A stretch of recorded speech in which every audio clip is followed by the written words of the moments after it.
Hey viewers, today we have some amazing news. Earlier today, the V Jump magazine that's supposed to be coming out in May, I think, revealed some of the rules for the Digimon trading card game, and I'm going to go over everything we know about the rules so far, so to speak. So let's hop straight into it.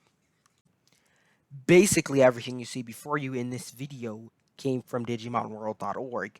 They're a very nice site that gives a lot of information and updates a lot of people, including me, about the Digimon trading card game and everything that I really need to know.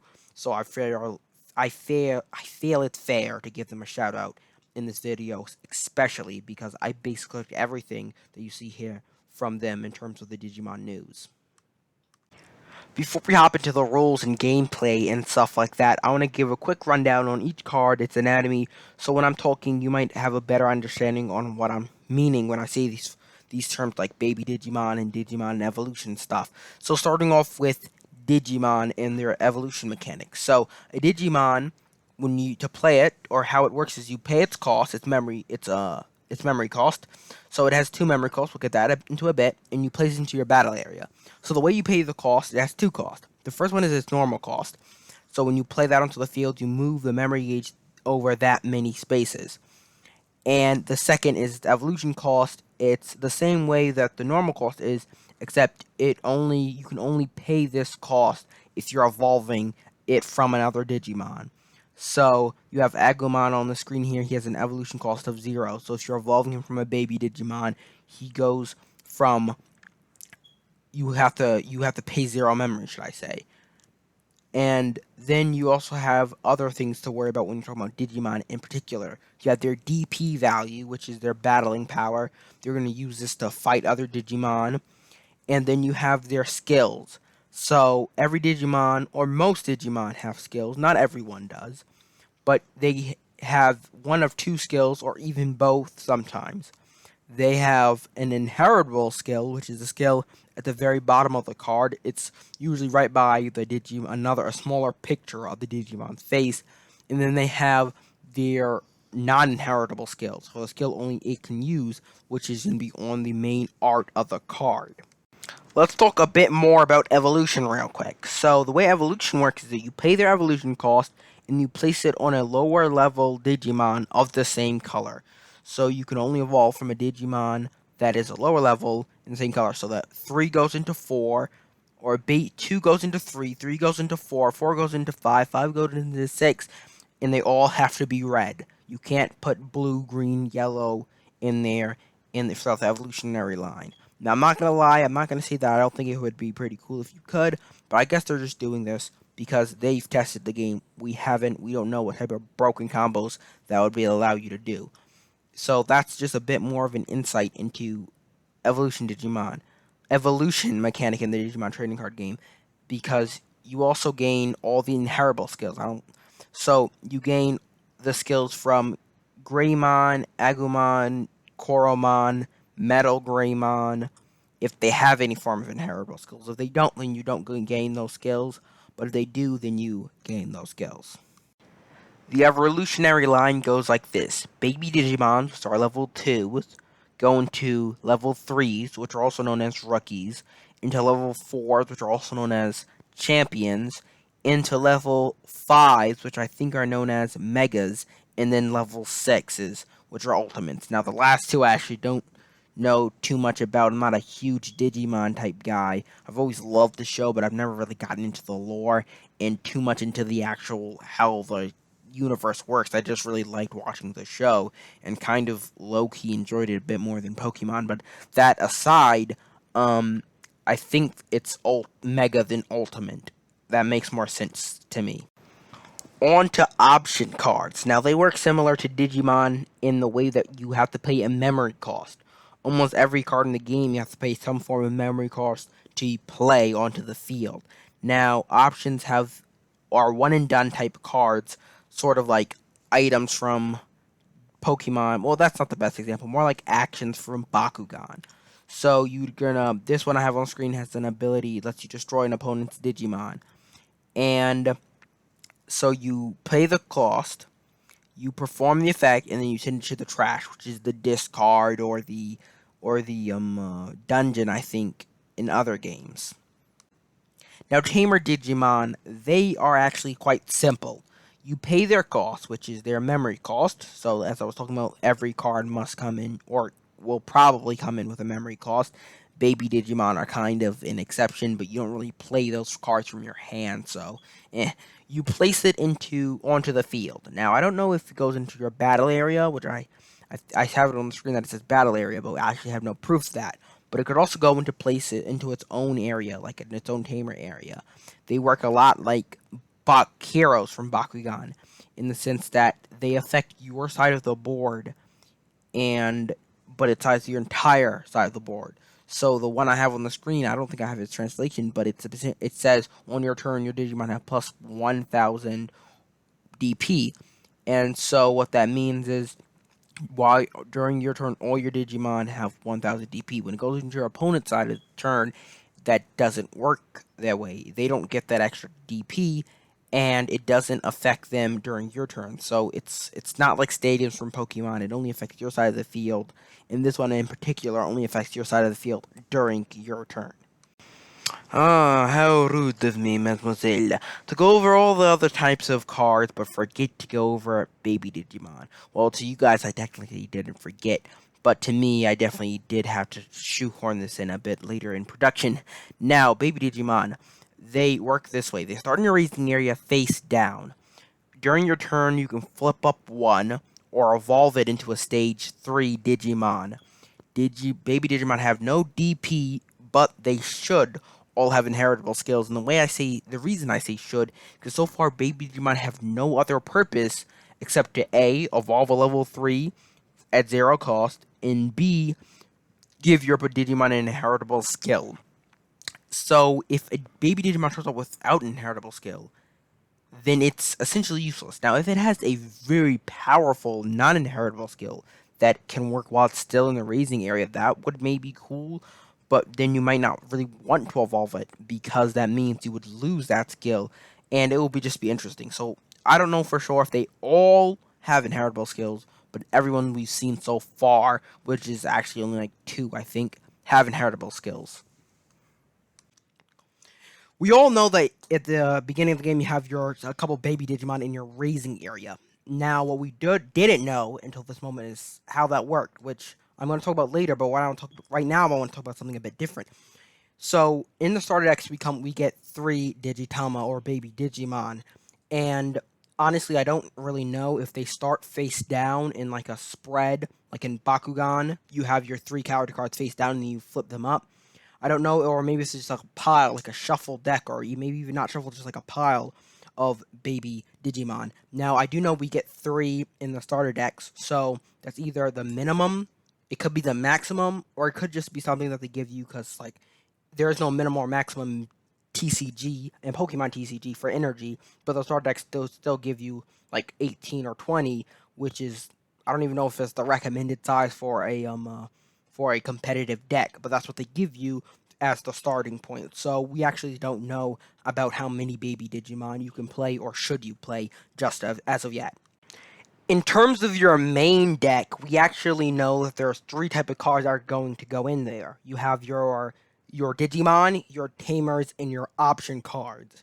Now, your main deck will be made up of 50 cards, so you can have up to 4 copies of any card number, they say. Now, what this basically means, you can play multiple Agumon, you can play multiple Greymon, but of different types. So you can't have 10 of the same exact card, but you can have 4 Agumon from starter, 4 Agumon promo number 2, and 4 Agumon promo number 1, if you understand what I'm saying.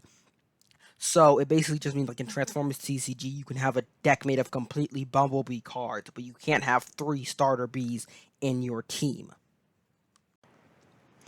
To set up the game, both players will shuffle their decks, have their baby Digimon in their resting area, and then set 5 cards aside to form their security stack. Then they'll draw 5 cards to create their opening hands. So you put your 5 aside, you make sure you have your baby Digimon, you have your 5 in hand, and then you decide who goes first, and that's how the games are gonna start.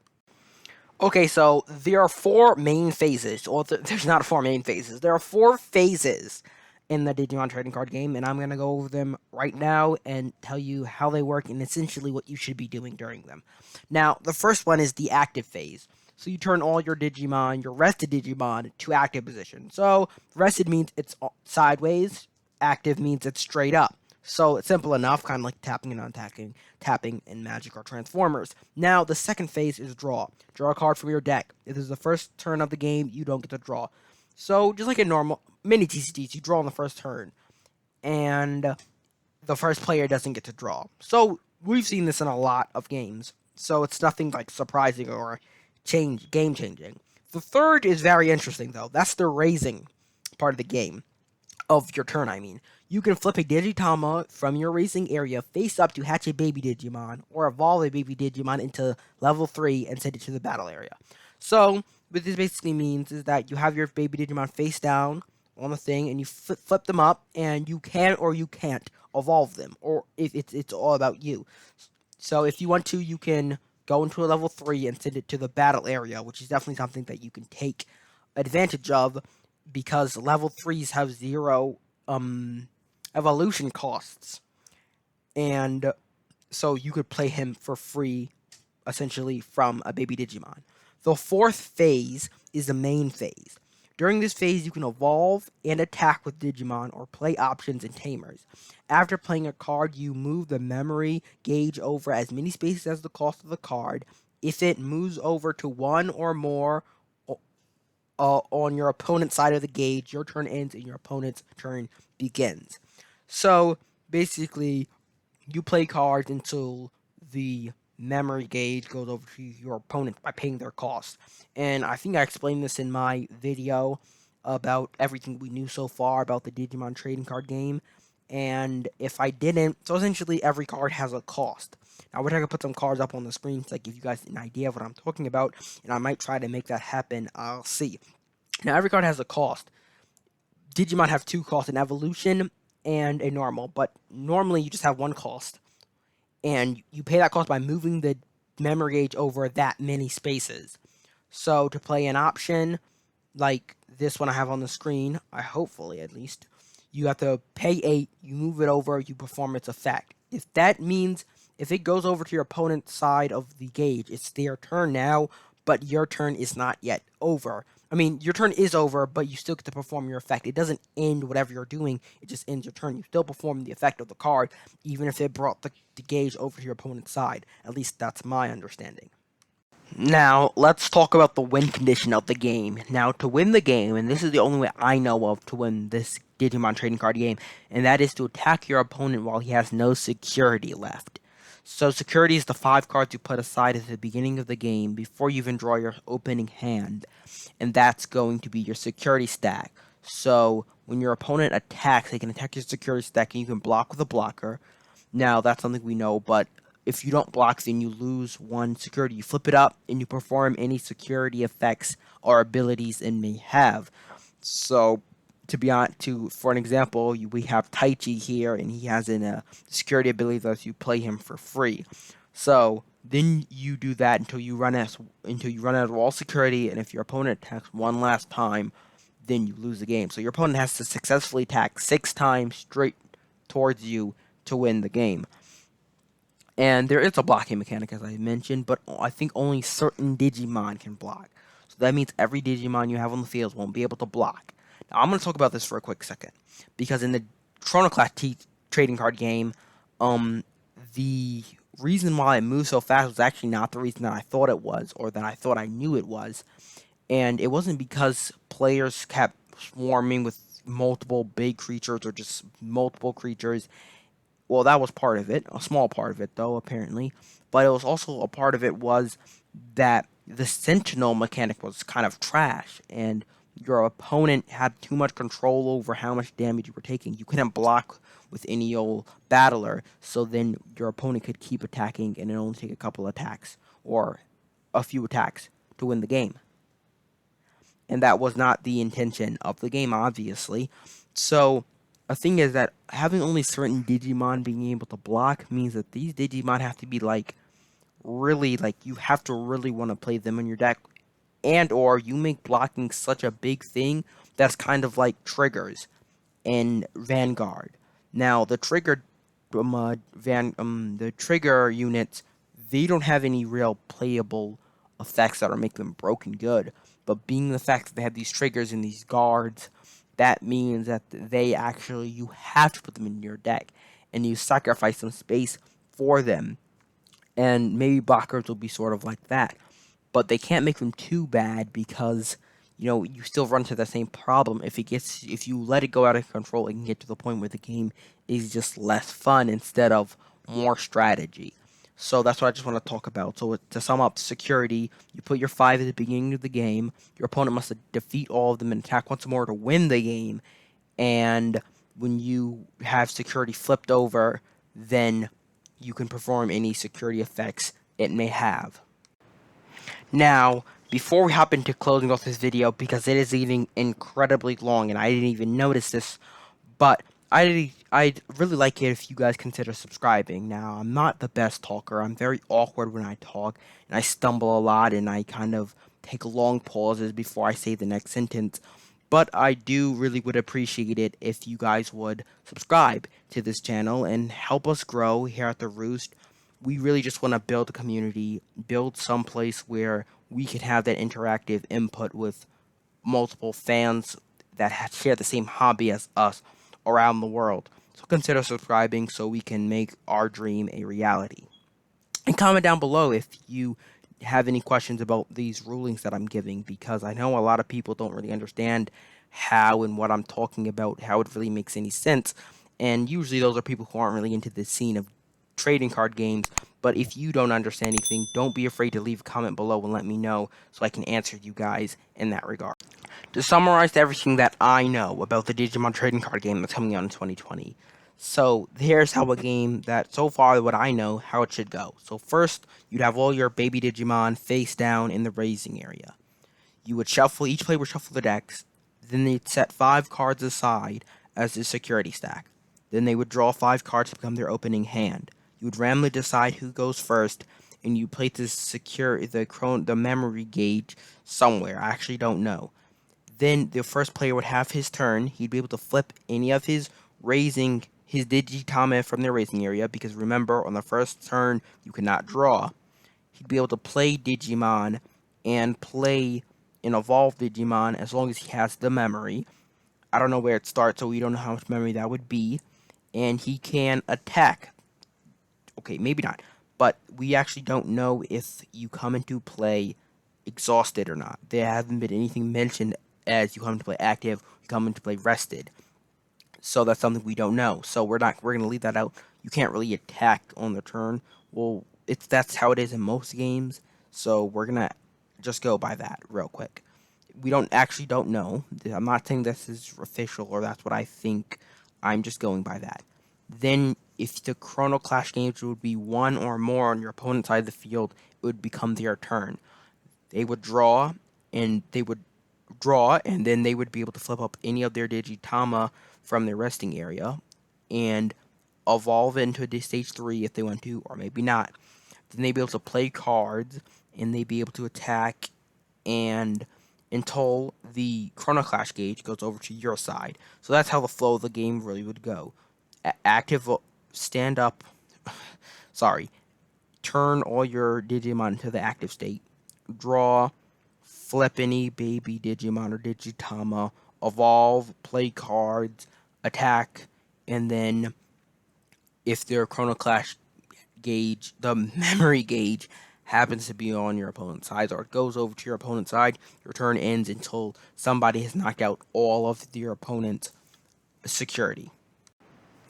This video has gotten far too long, and if you guys have any questions about anything, just make sure you tell me in the comment section below so I can get to those. And if I happen to miss anything, make sure you remind me in the comment section below. Don't be too mean. Make sure you be nice.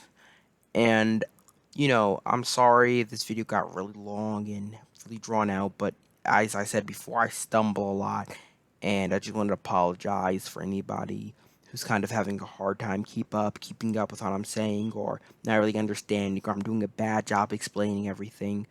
I will make another Digimon TCG how to play video when everything when we know absolutely everything about the game and we're ready to play, and I'll actually get a script out and I'll write everything down and I'll make sure I have my lines, and then I'll do a nice more concise compiled video. This was more like a rules update than a how to play in the end, and I hope you guys enjoyed it.